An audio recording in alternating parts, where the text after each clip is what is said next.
everybody to this webinar, evening for us and early morning for our speaker. So very great to have Sarah getting up so early. My name is Fiona Jenkins. I'm the director of the ANU Gender Institute, and I'd like to begin by acknowledging that who are here at the Australian National University are meeting on the land and airways of the Ngunnawal and Ngambri people.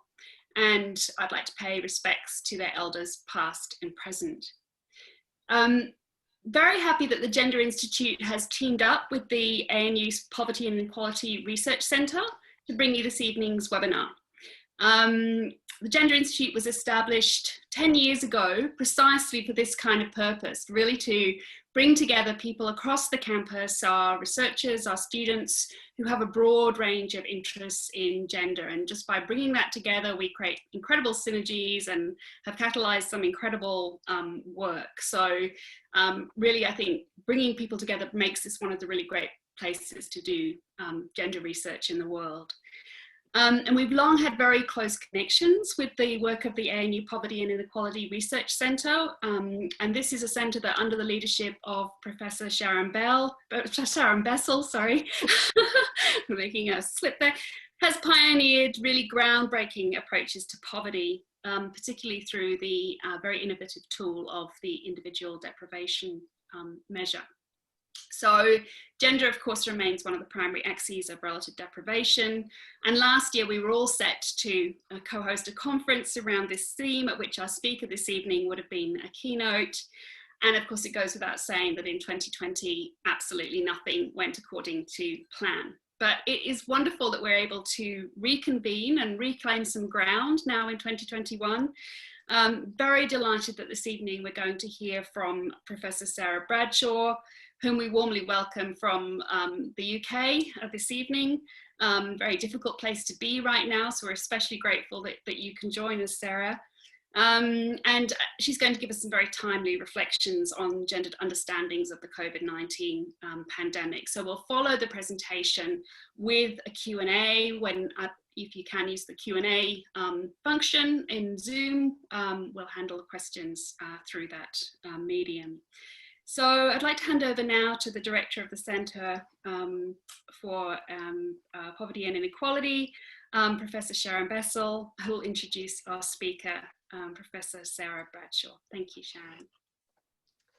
Thank you, Fiona. We are delighted to be co-hosting this event with the Gender Institute, and so pleased that we could make this event happen, as Fiona says, given the fact that our conference last year didn't go ahead.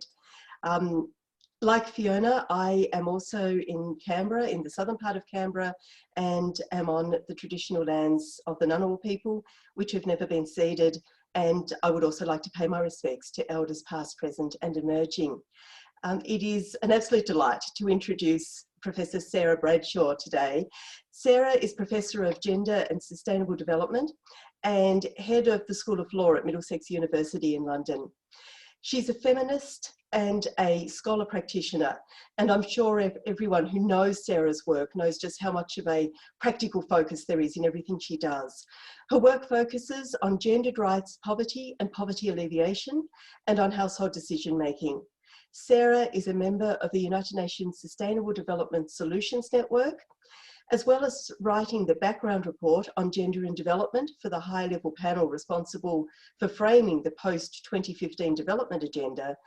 Professor Bradshaw has also been working on the United Nations Disaster Risk Reduction Framework, using her expertise to influence how gender concerns are included in international development policy.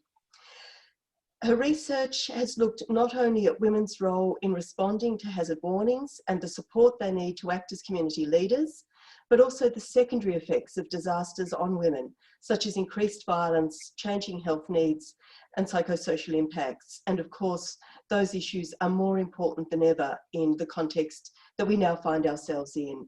Sarah's work focuses always on advancing the rights of women across the world, and we are delighted to have you join us today, Sarah. Thank you and welcome. Thank you very much. I'm just going to share my screen, hopefully, and make a start. I'm just going to say that actually I'm going to talk from, can everyone see that okay, yes? Yeah, okay. So I'm going to talk from the notion of the natural and disaster and move into gender. And while I'm very much a gender person, then I'm going that way around this time. So very much focused on this notion of the disaster in the pandemic in the context of disaster and the natural, and what that means when we're looking at the gendered implications of pandemic. So I'm going to talk first with disasters and then to gender. So the first thing when we're talking about disaster is the main thing we really need to think about is this notion of there's no such thing as a natural disaster. And the reason that I always start with that is because we still see the term used again and again and again by governments, by the UN, still talking about the notion of the natural disaster. And this notion of the natural, it's really important to contest. And when we're looking at the pandemic situation, and we can see that rising there. But when we're looking at disaster, what we need to look at is these other terms that are used within disaster. So disaster risk is a hazard times by the vulnerability. And the hazard tends to be seen as a scientific known, the risk as somehow objective fact. We can see an equation there as if we can think about this as an objective fact. And then our vulnerability seen as our lack of ability to cope and respond. So I'm going to take those terms and think about what they mean. So when we think about the natural hazard, and I'm using some photos here from New Zealand after the earthquake, because I was lucky enough to go and visit and talk to responders there. When we talk about hazard, we often think about it in this scientific way, these very scientific definitions of natural processes. But even this science can be questioned. There's a really nice cartoon here around the Richter scale, but what it actually means when you experience. So when we're thinking about disaster or when we're thinking about hazard, what we need to be looking at is how people understand it. And while we have a very scientific frame, we also have this frame of how people understand it and put it into their own experience or make sense of it. So often that is mediated through mythology and theology, and very much seen then in these very different ways. In one way, very scientific, but in the other way, people trying to understand what it means and putting it into a frame of understanding, which is often outside the scientific frame. When we think about natural hazards also, we very much see it as this notion of what is nature then. And I think this notion of the natural hazard, the term is the idea of it being negative of normal nature, these extreme events. Now, because they are extreme natural events, there is this notion of society being able to control them. And we control them through technology. And when we're looking at the pandemic, when we're looking at COVID, we can see this with the focus on vaccines, right from the beginning, the idea of being able to control this virus through the vaccine, through this technological fix. And this is what we see when we look at natural hazards and the disaster notion. And we see this notion of normal. And pandemic, we've always been talking about the new normal, the normal. This isn't new, because when we look in the disaster context, climate change has introduced us to the notion of the new normal.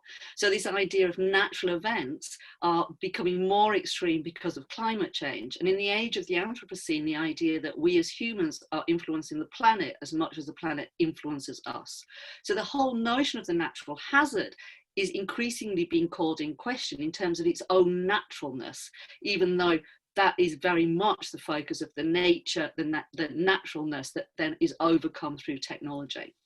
Now, the gendered notion of nature, those who work on gender will know this is a very long history, the idea of women being associated with nature, with the environment, because women give birth, this very essentialist view around the association between women and Mother Earth. And I like this picture here from Nicaragua, this random sign down by the lakefront, respect Mother Earth. I like it because of the notion of stressing the Mother Earth notion, but also if we look at the land behind it is hardly respected. So the idea of the Mother Earth and the respecting of Mother Earth is very much tied up with normal nature, but also bad nature, negative of normal nature, is often related to gender. And we see natural hazards as being seen or often explained through women's actions, either real, for example, women live on marginal lands, so they have to clear marginal lands, deforestation, through those actions of poverty, but also imagined. And for example, after the Indian Ocean tsunamis, it was suggested, we're going back to these theological, mythological framings, it was suggested that it was an act of God because of women's bad behaviour, from speaking out and leaving men and moving from their traditional roles. So we see nature very tied up and the natural very tied up with gender. So when we think about risk, which was another terminology used within that, often again, risk is seen to be objective fact. But when we think about risk, we've got to understand it as a subjective notion.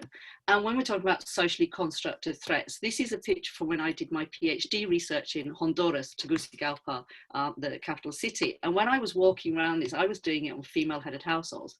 I didn't question this as risk. I questioned this as, oh, doesn't this person live in a difficult situation? But that's where they've got to live. But I didn't think about it as risk. And because I had to be there, and this is what I was doing. And the people who lived there didn't think about it as risk because they were thinking about poverty and violence. So when we're talking about risk, we've got to understand it as adaptive realism. And our disasters teachings tells us that adaptive realism is all about, we live with the risk that we don't think we can change. We live with the risk that we know we have to live with. So when we're thinking about people who are seen in the pandemic to be taking risks, one of the things we need to think about is whether they don't understand the risk or whether they do understand the risk, but they have no choice but to adapt to that risk and live with that risk. And the notion then within disasters is very much looking at this subjective notion of risk and understanding that risk as an individual experience. And of course, it is a gendered experience because risk is socially constructed, not a given. I always use the example to my students of, have you ever put a knife in a toaster when it's plugged in? That's how you learn about the risk of electricity. But if you don't know it's a risk, then you will go around doing that. So this notion of being told what is risk is part of what becomes risk. That's why we say they're socially constructed. And the idea when we see the pandemic, we can see that it has had stages of how risky it is and who should be scared and who should be worried about the risk go through. Now, our gendered risk, of course, socially constructed. And in one case, men are often seen to be in high risk category because they seem to be risk takers, but women seem to be often in greater situations of risk. They don't take risk, but they find themselves in situations of risk. And that means they are more vulnerable to that risk. So vulnerability is our next term. And vulnerability, quite simply, is this lack of a capacity to anticipate, cope with, resist. What's important here is that often we assume whole categories of people are at risk, are vulnerable groups, and women, children, elderly are often the ones assumed to be our vulnerable groups. The UN, for example, have this blanket statement, women always tend to suffer more, most from the impact of disasters. In fact, when we look at the disaster research, we actually don't know. There's an oft-repeated figure that women are 14 times more likely to die from disaster, but when we've drilled back down on where that comes from, we can't actually find the source. But because it's been said again and again and again, it's become fact that women are more vulnerable, 14 times more. Very precise, no actual source to it. What we do actually know is when there are higher levels of socially constructed gender inequalities, there are higher female mortality rates. So this is not that women are more likely to die. This is when there is greater inequality, those gender inequalities will lead to higher death risks. So it's not that women are a vulnerable group, it is that the inequalities make them vulnerable. In particular, I think vulnerability is really important. It has to be defined in relation to a specific hazard. So constructing whole groups as vulnerable is very damaging because what we need to look at is the hazard and the relationship to that hazard. So when we think about a tsunami, if we say women are more vulnerable to the tsunami, well, a young fit woman and an elderly overweight man, if what you have to do is run fast up a hill, the young woman is more likely to be able to survive than the elderly man. However, in a context where the man can get in a car and a woman is wearing very tight, long clothing and has been told running is inappropriate, then we can see how the vulnerability is constructed. So when we're looking at vulnerability, when we're looking at risk, when we're looking at hazard, we need to understand it as all socially constructed, not natural. But the dominant discourse remains the natural. So what we know is what we have is a non-natural disaster, not a natural disaster. And a disaster occurs when a natural hazard impacts on a vulnerable population.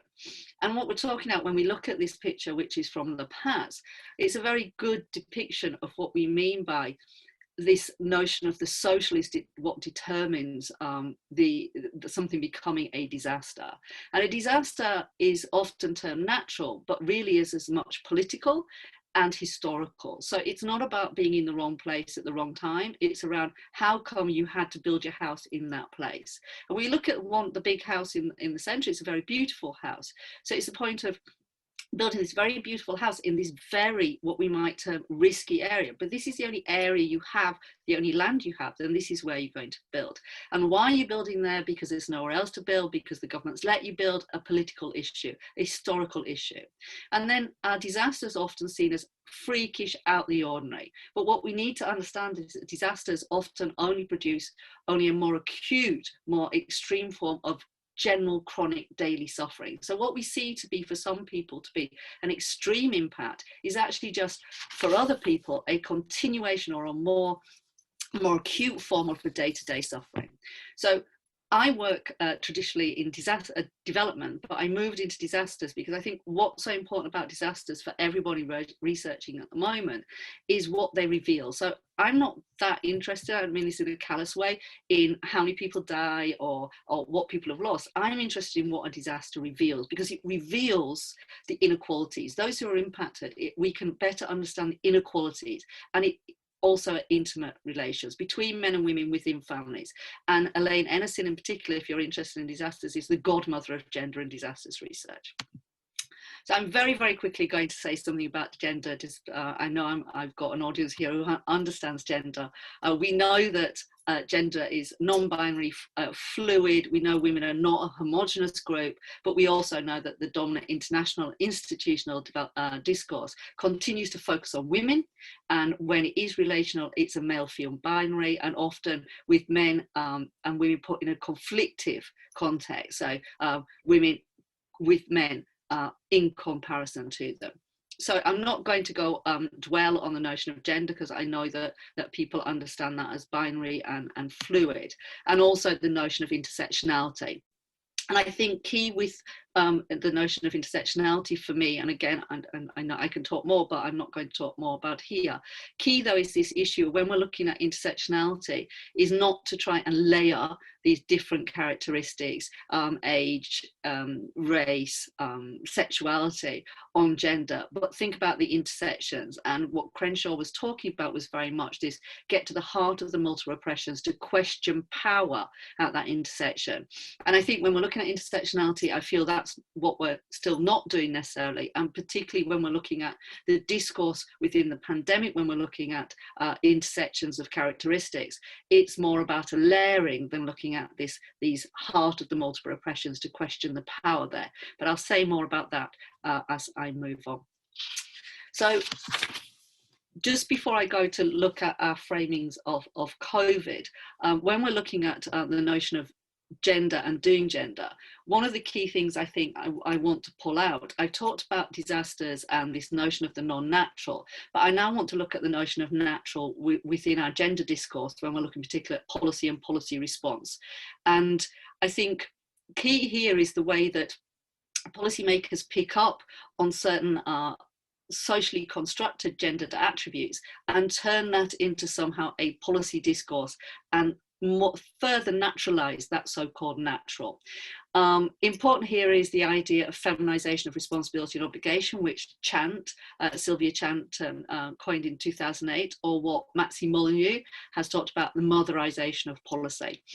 And what we're talking about here is this notion of what policymakers love to do is take an academic idea. So anyone who's just starting their academic journey, do be aware whatever you research or produce can be taken by policymakers and used in a way you might not think it was going to be. So it's always really important when you do any research to make sure you put your own policy recommendations out, because policymakers can take them and use them. So when we think about the feminization of poverty, this notion in Beijing 1995 that 70% of the world's poor are women and it's rising, then this was a notion first introduced there, but the research around poverty was very much to talk about it being a gendered experience. However, a notion of a gendered experience is quite difficult for policymakers to translate in concrete terms. So what we had was this notion of poverty has a female face, because that's an understandable phrase to use. Once we start saying poverty has a female face, then the next step was, so poverty alleviation. If we're doing positive alleviation, then we're also promoting gender equality. We can see this logic here from gendered experiences to, well, women are poor, to, well, if we tackle poverty, we're doing gender equality also. So the two became very conflated. On the other side, research was also showing how women, when they have resources in a household, use it for the collective good. So if you're looking at how should I target my resources within policy, well, if women are using it for the collective good, I should target my resources at women. So if I'm targeting resources at women, I'm doing gender equality. And if I'm doing a gender equality, that's also good for poverty reduction. So on the other side, we have this conflation.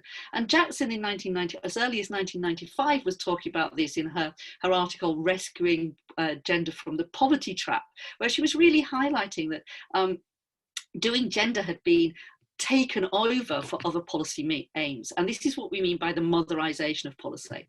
And what Sylvia Chant said, we see this from the move from the feminization of poverty to a feminization of poverty alleviation.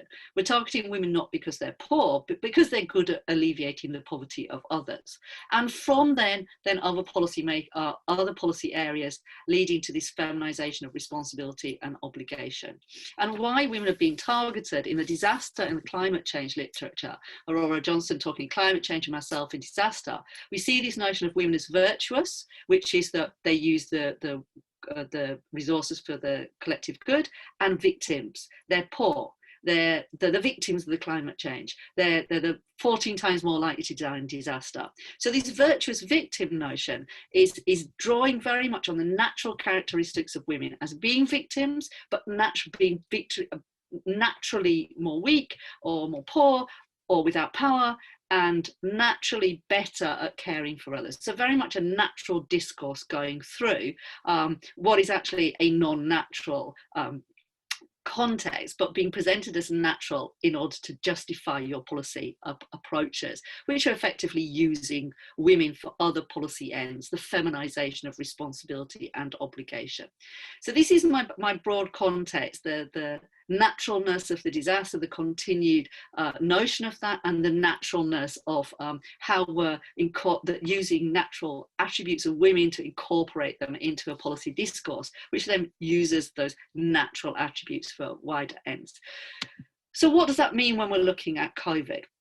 So what I've looked to do is to think about how COVID has been framed, and I'm drawing it very much from a UK example. So I'm sure everyone in Australia is looking on at what's going on in the UK. And I think it's a really fine example of this notion of the non-natural disaster, and that a natural hazard, the COVID-19, does not necessarily have to become a disaster. It has in the UK, but not necessarily in Australia or New Zealand, or in a different way. So the non-naturalness is really highlighted there. But still, the context that is used is this notion of crisis, emergency, disaster.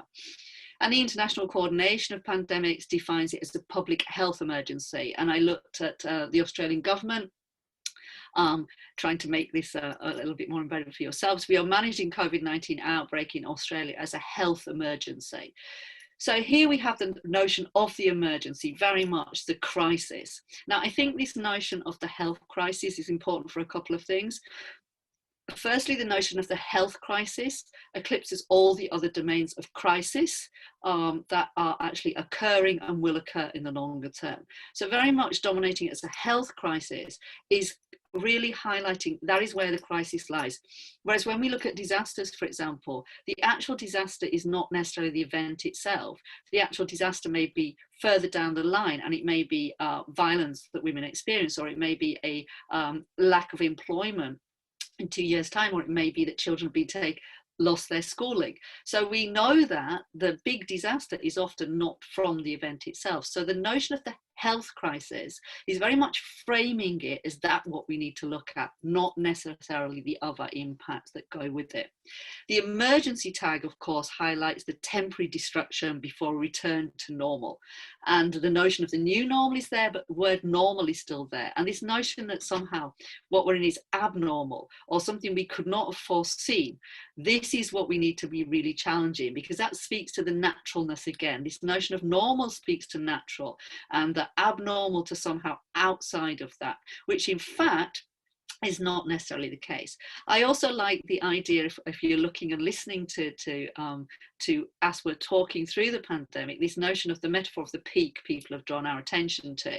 And we've got a lot of, we're always seeing these peaks, and every time we have a new peak, and we should be happy because we've come out of the peak, but then we have another peak. So I think this whole notion of this metaphor of a peak, this emergency that we're going to emerge from, this temporary disruption, is a really important discourse, because we know this isn't temporary, this hasn't been temporary, this is getting on for a year.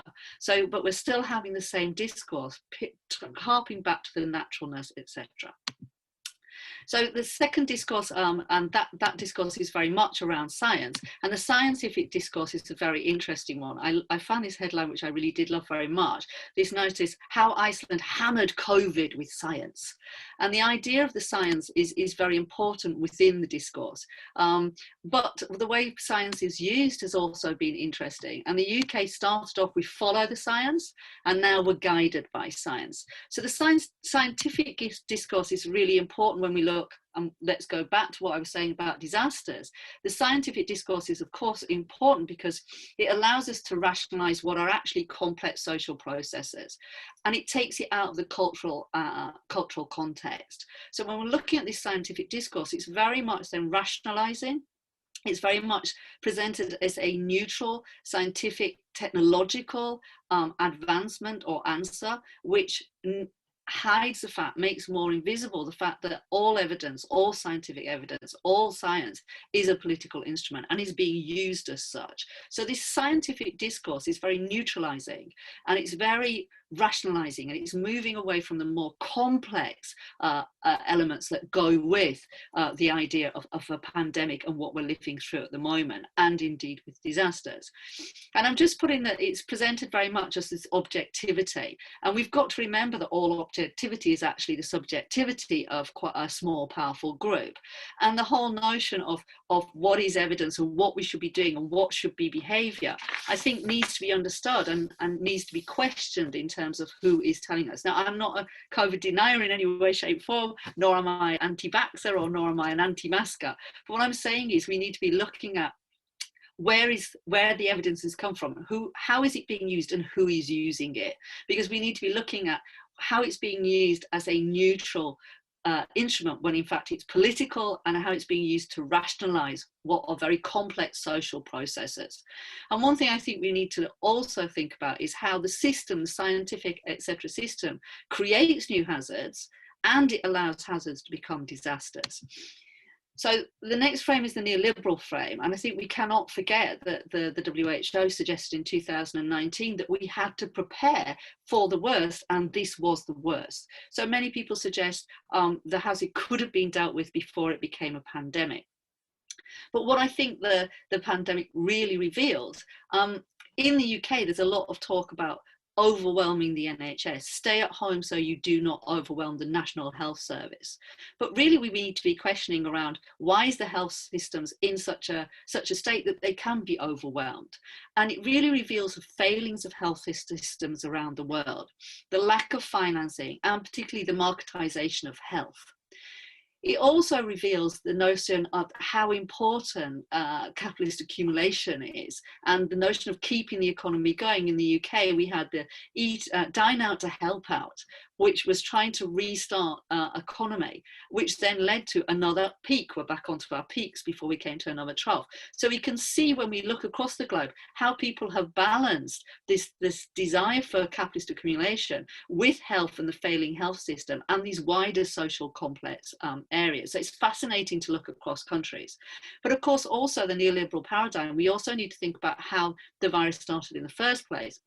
And some have suggested that in the age of the Anthropocene, we as humanity have disturbed ecosystems so much that microbes can jump species, that we can see this jump, that we're going to have many more infections coming from these jumping species. So what we're saying here is then this notion that the system creates the hazards, and then the hazard becomes the disaster because of the system. So the virus is naturally occurring, but the pandemic is not natural. It is a constructed notion coming from the paradigm, the neoliberal paradigm from within which we live. So the nature discourse, however, remains very much, and I should have done a trigger warning for a picture of Boris Johnson here, the Prime Minister of the UK. And he came out for me, again, if you're early in your research careers, and I often say that people will sometimes hand you on a plate some lovely little quotes that then you can just use. And Boris Johnson, a while back, I think it was in November, came out when he was talking about our latest lockdown, or the lockdown before, I think we're on third now. He said, we need to be humble in the face of nature. And for me, it was, as someone who works on disasters and questioning the naturalness, it was just one of those statements that was like, you have just summed up everything that I'm talking about and against, because this notion of constructing it as natural, and his discourse was around, we have done everything we could do to prevent it, but by highlighting the naturalness, it was like this act of God. It was like, we've tried our best, but nature is stronger than us. We could not. And you can see his hands like this. And it's very much this notion of using the natural and nature to negate responsibility then. And we see this in disasters. We see this with insurance companies, the act of God, we're not assured against that. So we've got this whole notion of the natural discourse is not a benign discourse. Is a discourse about denying responsibility and constructing this as outside the ordinary, something we cannot respond to, or something we need to control through technology. And it's this notion of the natural here is taken further. Again, I found this the notion of nature now as the real bioterrorist, the idea that nature is the ultimate bioterrorist. This is what we should fear. And again, it's constructing the notion of nature as being the problem, not the processes that go around the nature. So here is a quote from Revit, who's done a very nice interview around the notion of the natural and disasters. And she's saying the pandemic is not an abnormal destruction of a normal functioning, read here, nature, but rather one of the normal consequences of an abnormal functioning. So very much saying it's not a disruption of the natural, it's not extreme negative natural, but rather the natural is a consequence of abnormal functioning, the age of the Anthropocene. So where are we with gender and the natural? I think the discourse around gender has very much also tied in with this nature and natural. And again, if you're early in your career doing research and you want to point to and you're looking at the pandemic, you can do no better than looking in the UK if you need some quotes that are just so sums up what we should not be saying, really. So Boris came out with the idea of humbling the face of nature of the virus. This is our Chancellor and Rishi Sunak, and he's talking here this natural discourse around women. So here we owe mums everywhere an enormous debt of thanks for juggling childcare responsibilities alongside other duties during the pandemic. And this notion then of the government in the UK constructing, well, not even constructing, assuming that it was women who were going to go back. And I think the thing that's probably disturbed me most, and this is why I'm talking about the natural, is the way there has not been a questioning. It has been assumed as natural that women would juggle the childcare, juggle the homeschooling. And here our Chancellor just saying, we owe it to mums. We don't owe it to dads. Dads, where are dads? We don't know what, we know that many dads are doing this. They're negated from this as well. But on the other hand, this assumption that naturally it's going to be women, and it's the naturalness of the discourse which has probably disturbed me. And maybe it's just a UK thing, and we talk about this afterwards. But to me, it's this natural notion. And what do we know about women in the pandemic? I'm going to draw a lot on UN Women and one of the documents they have out, just to highlight, in essence, what we do know, but what we don't know. And one of the things that I think is startling here, this is a 2020 publication, only 60 out of 193 countries are currently reporting data on COVID-19 cases by sex and age to the WHO. So we don't even have disaggregated data. Now, some people who know my research will know that I'm actually always arguing that disaggregated data is not enough. And I've got a quote here from myself around the fact that, purely disaggregating by sex can harm rather than benefit women. But on the other hand, not even doing that tells us something. Now, post-disaster, we often see this, and it's the idea of the tyranny of the urgent. We don't have time to do that. We don't have time to measure this. We don't have time. We don't have resources. Well, yes, we do. We just choose not to. So it's a political decision not even to report disaggregated data. And it tells us something very telling about how much we care about difference and how much we want to know, that political will. When we look at what's being said, we've got quite a lot, at least in the UK discourse, around race and ethnicity, but we're talking ethnicity, we're talking economic status, we're talking life course, when we're talking mothers. It's being recognised, but if I think back to that notion of intersectionality, of looking at the intersections rather than layering on, I think what we're getting is a layering on. So it's, well, you know, if we put all these characteristics together, oh, they're going to be worse off, without thinking about the actual hazard situation and without thinking about those intersections of oppressions.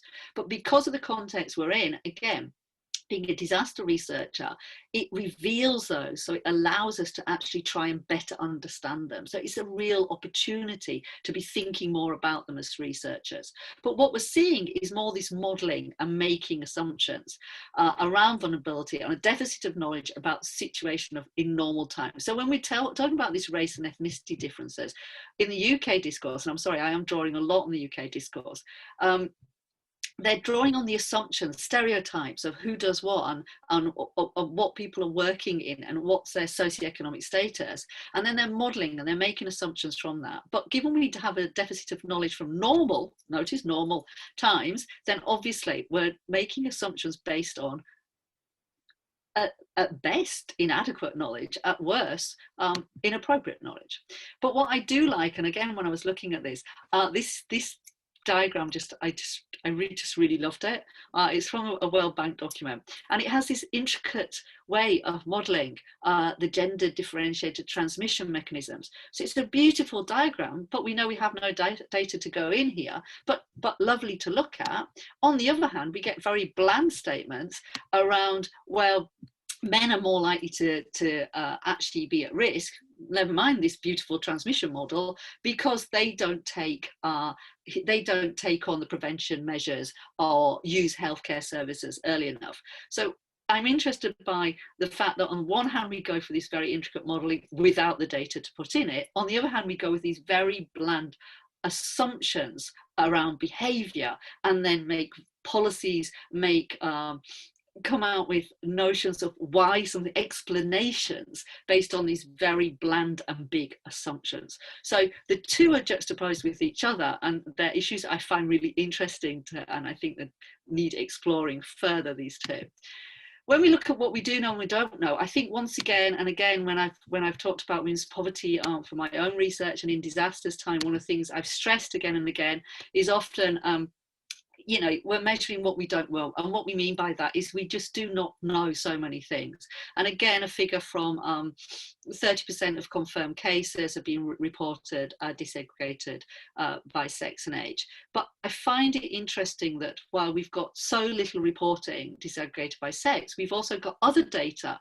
And here's a case from the UK. In the UK, black women are 4.3 times more likely to 4.3 times more likely from white women to die. Now, this is very specific data, yet we know that we're sitting on a lack of broad data. So we've got some very specific data. And when I see things like this, and I think I'm not questioning, I think it's absolutely important this is out there, but I am questioning what is the evidence base, and I am questioning how we know, and I am questioning what are we going to do with that? How are we understanding that? Why are we putting that out? Why is the UK government saying that?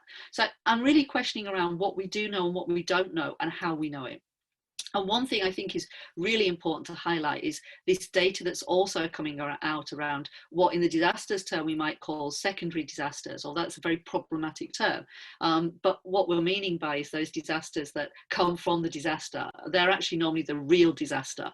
And here we've got the notion that maternal mortality, that 56,700 additional maternal deaths. We've got women not being able to access family planning service. So we've got women becoming pregnant unintentionally, unwanted, when they've got health contexts, and we've got this more invisible story going on around maternal mortality, which is one that's very quiet, but which actually is probably the main disaster for women. When we're looking at the mortality rates, again, in actual fact, the data seems to suggest that more men than women are dying. 53% of deaths are men, but in the over 80 categories, it's more women. And here's a notion of why more men. Smoking, for example, being used here.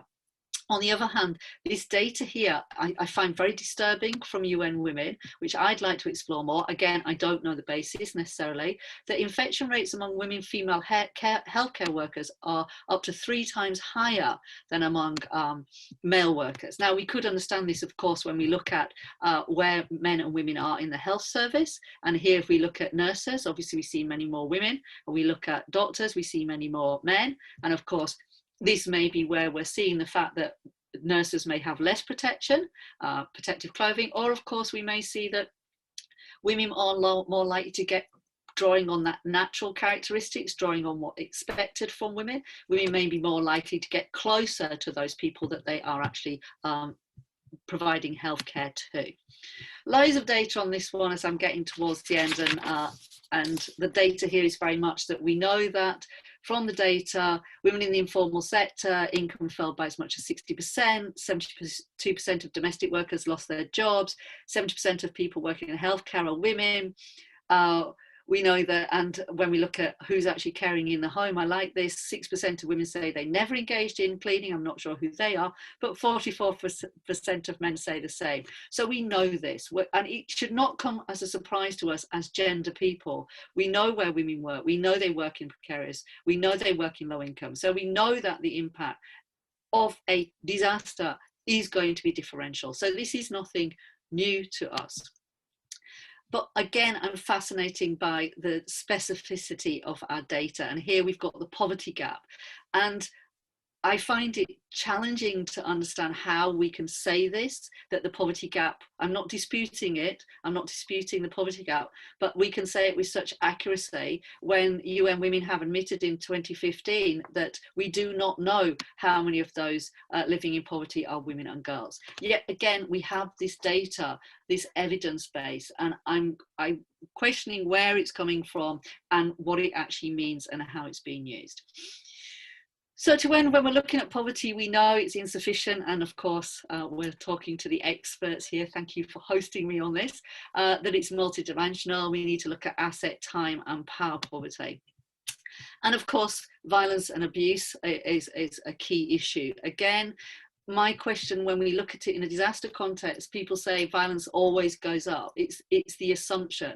But what we need to be looking at is, in a disaster context, what we tend to now look at is it revealing violence that was already there? Is it making what was private public? Is it changing the way people understand violence because of what's going on? So they change their own attitude. What we need to look at is to understand what's changed, why it's changed, how it's changed, and then respond to it. Because again, I'm interested by what we're measuring if we don't have good measures from pre-pandemic, why we're measuring it, but most importantly, who is responding to it. We know it's a known, but knowing something and then not responding to it, to me, in many ways, is a lot worse than not knowing, as it were. So we've got all the data, but what are we doing about it? And a final one here, just a sobering thought. After the Ebola crisis, research showed that girls who were taken out of schools did not go back. And I think this is something we need to be looking at in the longer term impact. So what do we know? We know in mortality, men are more likely to die, but women are more exposed. Maternal mortality could be a very unrecognised at the minute and invisible byproduct, which is really important. Lack of access to birth control and abortion services can lead, and with men staying at home, can lead to more unwanted, unintended pregnancies. So what we need to be looking at in the longer term is monitor what happens to girl children who may not have been wanted, I can't think of a better way of putting it. And one aspect is, what about men? Men being forced out of work or forced at home, furloughed, no role. Might we see a new crisis of masculinity? out of this, when we look at it I work on Latin America in a crisis, economic crisis context, assume female roles leave or assert a supernormal patriarchy. We see this supernormal patriarchy, an extreme but normal patriarchy in extractive industries, for example. Girls may not go back to school, women likely driving out of employment may not go back. We're seeing that in the UK a lot, that women are the ones who are not going back when they can go back. And of course, those working from home. Larger burden of cleaning and childcare, schooling, so the long-term implications in terms of promotion, for example, and those working in academia, there's research coming out and about now around who is publishing and who is not. So my final slide, and I've got 10 seconds left on my clock of my 40. What I'm interested in, and when I was looking through for this, I saw this quote from UN, sorry, I've got my alarm going, I'm just switching off, UN Women Deputy Executive, and talking about how the pandemic is setting back gender equality.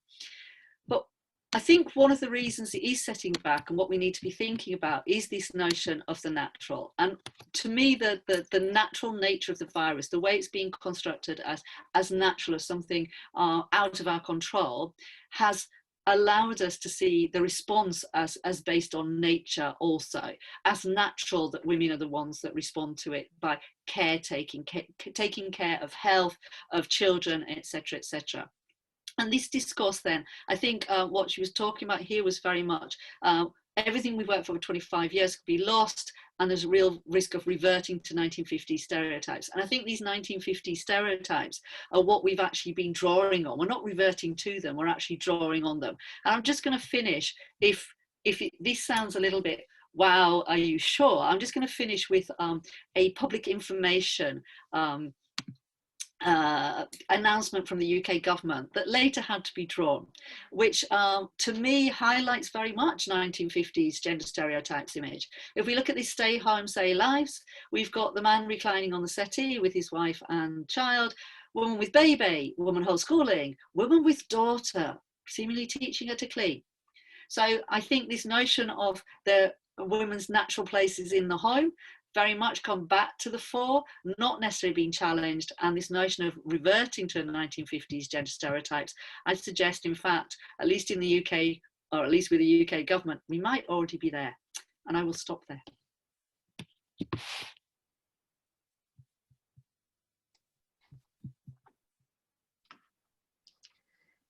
Sarah, thank you so much. That was a fantastic presentation with so much for us to think about and so much for us to take away.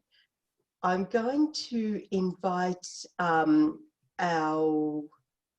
participants to use the Q&A, and we have a question which I will read out because I'm not sure everyone can see the Q&A from Yupei Tan, which says, regarding the poverty gap, gender distribution, is the assumption based on the gender distribution of the overall population? For example, 100 people live in poverty, 51% of the population is female, therefore 51 women live in poverty.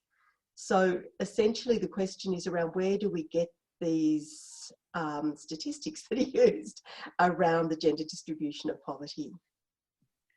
Well, Sharon, you could probably answer that one as well as I can, so you might want to come in on that. I think for me, what it is, and what I was trying to use that for is to question where we do get this from, because we've got these very specific notions of it will go from 118 to 121 for women for every 100 men, and then we've got at the same time the UN Women saying we don't know how many women and girls are living in poverty. So we do have to question where the data is coming from, and we do have to question the extent to which we know. And I'm not questioning the poverty gap, and I'm not questioning the notion of more women living in more poverty, but I am questioning then the extent to which we have the political will to actually explore that further and understand that in what we need, how we need to understand it, which is that gendered experience of poverty. And I'm coming back to where I started, or when I was earlier on, around, to me, the poverty gap's only interesting, and I don't mean that only interesting. The poverty gap's interesting, but it's interesting to me how women experience poverty. what explains that gap, what it means for women to be living that poverty compared to men. So I was showing the data not so much, yes, to question what the basis of the data was, but also to have us think a little bit more about really, what does that tell us? I don't think that probably answered your question, but there. Sarah, I'm just waiting, giving people the opportunity to type. Of course, typing up a question is sometimes a little time consuming, but I wonder if I can ask a question while others are going to their keyboards. And that is, I think the research that we've done around multidimensional poverty shows exactly what you're saying, that poverty isn't necessarily feminized, it doesn't necessarily have a woman's face, so to speak, but it is most certainly gendered. And that often means that women are experiencing deeper deprivation, but it doesn't mean that only women are experiencing poverty. And you made the point about the importance of us as researchers making our own policy recommendations as we write. How do we start, beyond making our own recommendations, how do you think we can start to challenge this urge for simplicity that we so often see in both political and public discourse? I know it's the kind of, $60 million question, but how do we start to challenge that and to convey the idea that these issues are actually complex? So we need to think about them as being complex and respond accordingly. I think that's a really good question, and I wish I had the answer. I can give two experiences that I have had. One is I did write the background report for the high level panel, the first panel charged with having the first draft of the Sustainable Development Goals. And what they asked for was, I won't go into the story of how it ended up being me. For everyone out there, again, if you're early in your career, I'm not this massive expert. Actually, I will tell you, it was an accident. My dean of faculty was engaged in a meeting and someone said, we don't know about women. It's like, seriously, we do know about women. But anyway, let's not go there. And he said, I know someone who knows about them. And I was actually on holiday. And when you get a phone call, for he was then my dean, from your dean, you sort of answer it. And he said, would you get engaged? I was like, well, I didn't get engaged with the MDGs because they're political, but your dean's asking you, so you go, go on then. And they wanted me to write about being honest, everyone out there, we get into things for various reasons. And this was by accident, and they wanted me to write on women's economic development, the obstacles to it, and how it can be best utilised. So I saw that as an opportunity to actually write around gender, write around notions of violence, sexual reproductive rights, and that's what my report focused on. So through the back door, I wrote about, they asked me to do one thing, but because I had the opportunity, I used it to do something else. Now, I thought they'd throw that away and not use it. Actually, it very much, on the first draft, you can see it very much was there. And when I asked the guy, because I was so flabbergasted, when I asked the chief writer, well, what happened? His line was, yeah, we're starting high so that it can negotiate out. Yeah, so I think it's a telling story that it's a very difficult to actually influence in that more nuanced way, and your best intentions can still be not necessarily used for the best. When I was lobbying for the International Disaster Risk Reduction Framework, I had to just bring everything down. I mean, in their glossary, they had geothermic, geohazard and geothermic fluids or something, and no gender even in the glossary. So the basic bottom line in that was just to try and get gender in. So I think you've got to pick where you are and go this is what I've learned, and although it breaks your heart, go for what you can do and take those little steps to push through. Yes, I think not letting the good achievement kind of be sacrificed in the urge for something that's perfect is important in the real world. We've got another couple of questions, Sarah. Someone asks, there's no name here, but a question saying, you comment a lot about the baseline data that we don't have around the demography of poverty. What would it realistically take to get it? Well, again, I think that's Sharon, you can probably answer that because we know that actually it can be got. We know that it's not actually that difficult. Yes, it takes a little bit of time, and yes, it takes a little bit of money, but what we haven't got is the political will. And I think, you know, for a long time people said you couldn't go in households and ask different people in households. Yes, you can. People have been doing it for a long time. You can't ask long questionnaires, people won't respond. Yes, you can. People have been doing it you can't do it over time. Yes, you can. So we know we can. Yes, it would take some money, but most importantly, it would take political will. And I've often said that we don't know about gender difference because we don't have political will, but more and more I'm saying we don't know about gender difference because the assumptions people are making now based on gender stereotypes suit the policymakers. And I don't necessarily know they want to know any more than we already know, because it suits them just fine knowing what we know so far, which is rather a radical comment to make possibly, but that's my feeling on it at the moment. Sarah, I just said, I think you're absolutely right. I've just put in the chat our website address where people can find, you know, shameless self-promotion, but can find the work that we've done around measuring poverty in a way that is gender sensitive, that's at the individual level, that gets inside the household, that is able to identify some of the intersections that you talk about and how power and multidimensional poverty play out. And so it is possible to do this. I think it's as you say, it's about the political will. It's not necessarily more complex or more costly than measuring poverty as income. It just takes a different way of thinking and a commitment.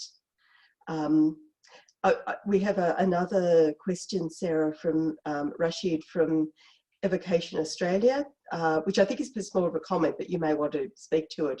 The emotional value which bring women for the well-being of society is a bigger debt than can be paid back. So I think we might just take that as a comment, unless you wanted to pick up on it. No, and I think it's no, I mean, it is a good comment, because I think, I don't know, in the UK we've got a lot of focus on key workers, and we've got a lot of focus on the NHS and the clap for the NHS and all the rest of it, but the actual, and then people try to evoke this, we're all going to go clap for the homeschoolers and we're all going to go clap for everybody, and of course that didn't take off, and so this whole notion around who is burdening, who has the burden, and it is invisible, and it is in the home, and while it's in the home and invisible, and it's women, then I don't think that debt will be ever repaid, no. Yeah. We are almost at 8 o'clock, but we do have 2 more questions, so I think we'll take those 2 questions. That's okay with everyone. So from Janet Hunt, hello Janet, who has worked also on this research that we've done around multidimensional poverty for many years. Janet says, thanks Sarah, interesting what's called a crisis. Seems that the huge number of deaths of women each year to gender violence is not a crisis. Any thoughts on that? Yeah, and hello Janet. Yes, I think it's really interesting now, if we look at the disaster literature, and particularly if we look at the conflict literature, there's been a lot written around the way that violence against women, and particularly sexual violence, is seen as being almost a product of disaster or conflict. And it's talked about very much as a problem there. And what the people writing, particularly in the conflict situation, have highlighted is, it is then constructed as a crisis for that time, but not a crisis for normal times.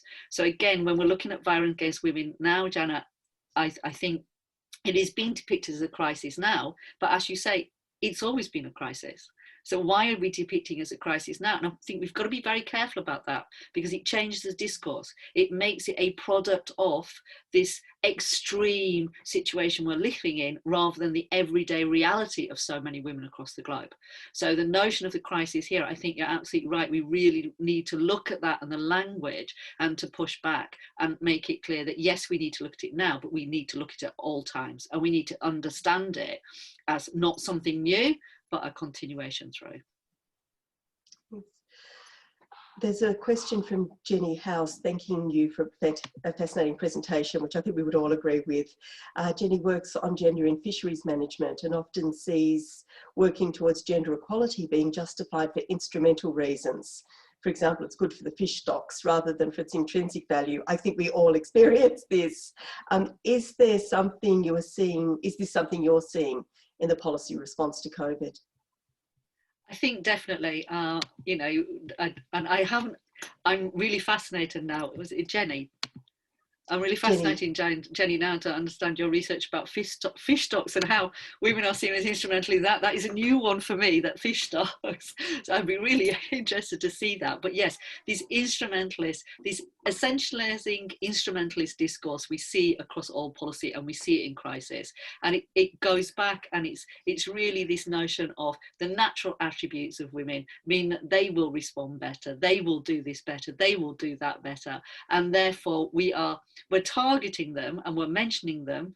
Rashid mentioning, you know, thanks to all the moms, but in fact we're thanking them not for what they're doing, but because they are doing the work that the government should have been doing. They're taking that responsibility, they're shouldering that, and we're saying thank you to them, but we're not really recognizing that. It's instrumentalist and it's essentializing, and I think it's across the board when we're looking at this natural notion within the pandemic. Sarah, I said we take the two last questions, but I've noticed there is one more question from UK Tan, which I think is such a great question. We might just go back to that before we end. She says, your last image on the slides of the UK government stay at home and save from the NHS poster. She asks, do you think that poster would have been given the tick if there had been more women in cabinet or more senior women at senior public servant level? I think that's a really interesting question, because it speaks to, I could talk about that one for a long time, because it speaks to a lot of things, doesn't it? Because it's suggesting if there's women, they're going to be doing gender. And we're to this notion that all women know how to do gender, all women are somehow feminists, all women, and we know that's not true. I mean, God, I come from the UK, we had Margaret Thatcher. I mean, we just know that is not true. I hope the Conservatives don't watch this video as I'm dissing all the Prime Ministers as we go through here. But I think also it's this notion that those women in power, are they the ones that are homeschooling, or do they have help in the home anyway? So even when we look at those women, even if we're thinking about them, would they have said no to this? Well, we've got to look at those care chains, don't we? And a lot of women then who are in power, they're not homeschooling themselves because they have someone to do that. They have someone to look after their children. So they may not even understand that reality. So again, it's not speaking to the realities and the experiences of women and men across, in this case, the UK. It's basing it on the experiences that the small number with power, but then that discourse is powerful. And that's what the problem was with this image. Luckily, this image got pulled. It was out. I managed to screenshot this before it got pulled. Everyone was out on Twitter taking a picture of it because we knew it was going to have to be pulled because it was such an outcry. But the fact it was actually even put out there, I don't know, despair on my part.